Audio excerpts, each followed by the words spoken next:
Violenze fisiche ma anche pressioni psicologiche, pugni in testa, minacce, umiliazioni nei confronti di quei bambini piccoli che gli venivano affidati per le ore di religione islamica. Si faceva chiamare il maestro, il 23enne imam originario del Bangladesh arrestato dalla Digos di Padova nel quartiere Arcella. Le violenze fisiche e psicologiche nei confronti dei piccoli alunni si sarebbero consumate dietro a quelle finestre del centro culturale islamico, punto di riferimento della comunità del Bangladesh. I 20 bambini dovevano stare fermi anche per 3-4 ore consecutive, recitare le sure del Corano a memoria. Ad ogni piccolo movimento o errore scattava la violenza. In più occasioni erano stati colpiti dal lancio di un grosso pennarello. Uno stato di terrore e ansia che li accompagnava durante le lezioni quotidiane nel centro islamico di via Jacopo da Montagnana. Le indagini sono partite dalle confidenze fatte da un piccolo alunno dell'imam alla sua insegnante delle elementari a settembre, all'inizio dell'anno scolastico.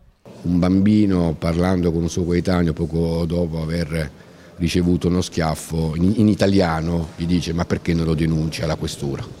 E noi siamo intervenuti.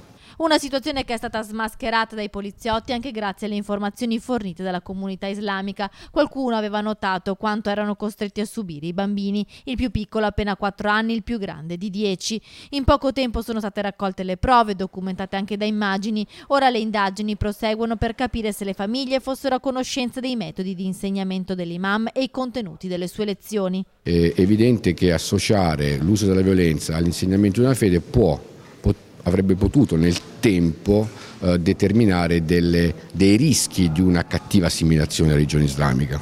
Hossein Shahadat, questo è il nome dell'imam arrestato, era arrivato a Padova ad agosto. Prima però aveva avuto contatti e frequentazioni anche con la scuola coranica di Pieve di Soligo nel Trevigiano, già finita a luglio in altre indagini per maltrattamenti sempre nei confronti di minori.